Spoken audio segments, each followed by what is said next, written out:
Bonjour monsieur, bonjour les GEE, j'espère que vous allez bien.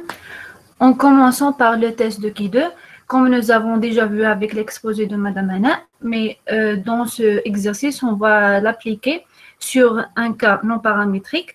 Plusieurs auteurs classent le test de Qui2 dans la catégorie des tests non paramétriques et le test peut s'appliquer sur les distributions connues ou non connues. Dans ce exercice, nous allons apprendre à évaluer la dépendance d'une variable qualitative à une autre variable qualitative. Nous utilisons pour cela le test d'indépendance de Qui2. À cette fin, nous verrons comment calculer la statistique de Qui2 en fonction de données et conclure selon le résultat obtenu à la dépendance ou bien à l'indépendance de deux variables à étudier. Donc, l'exemple propose pour illustrer le concept concerne de traitement disponible contre une certaine maladie M qui est sévie en Europe occidentale.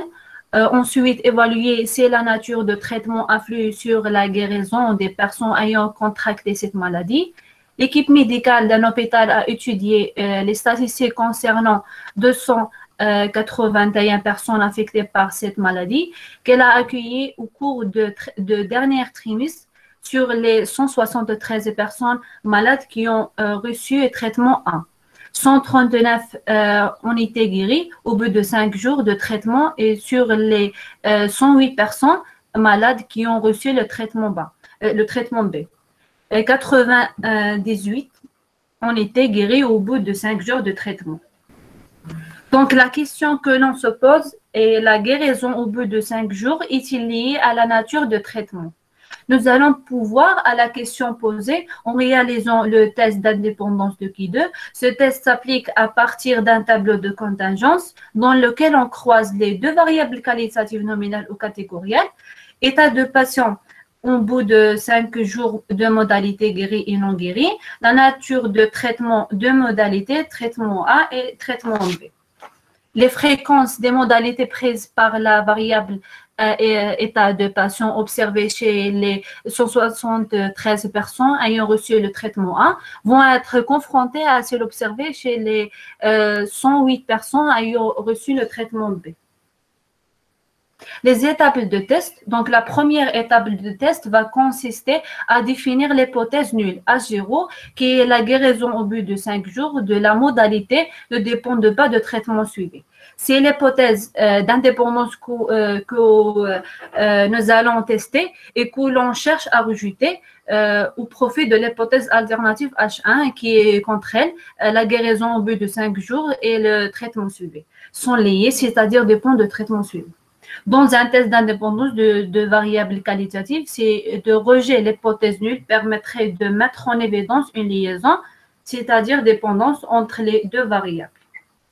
Donc, la deuxième étape de test va être consacrée à la réalisation d'un tableau de contingence dans lequel on croise les deux modalités prises par les deux variables qualitatives.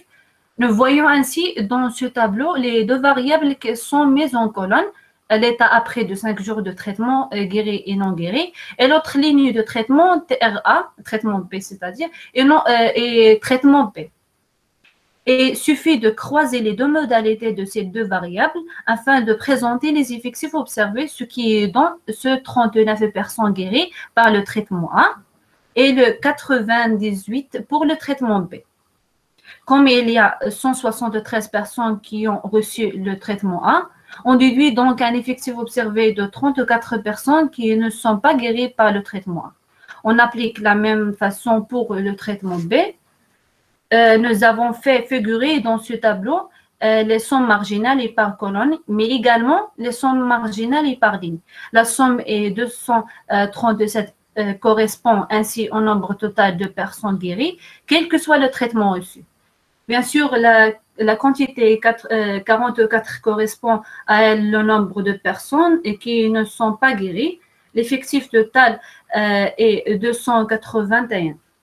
Donc, nous pouvons d'ajouter sur le tableau de contingence l'information de fréquence calculée FG, c'est-à-dire attendue sur l'hypothèse nulle à 0 à partir des effectifs observés que l'on désigne ici par le OIJ. Et représentant l'indice de modalité prise par la première variable et J désignant l'indice de modalité prise par la deuxième variable. Donc, toute la dépendance, nous avons une probabilité qui correspond aux 237 personnes sur 281 qui ont fait un traitement. Donc, il reste 44 non guéris par 181 personnes.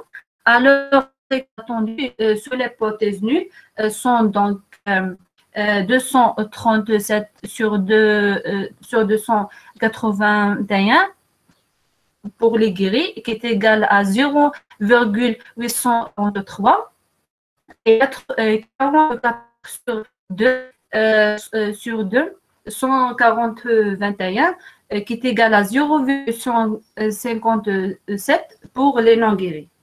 Nous retrouvons donc dans ce tableau, donc pour l'effectif observé guéri par le traitement 1, 139 et la fréquence sous l'hypothèse A0 pour le traitement 1 et de 237 sur 281. Nous faisons la même chose pour les autres. Alors, il ne reste plus de dans ce tableau les effectifs attendus sur l'hypothèse nulle d'indépendance. Notez comme suit avec mademoiselle Fikria qu'elle va continuer les calculs. Y a-t-il des questions à propos de comment calculer les fréquences?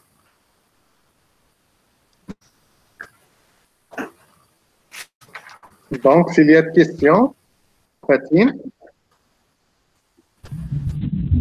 Donc, vous avez déjà vu comment on peut calculer ou bien traiter les situations là où on applique le test de K2.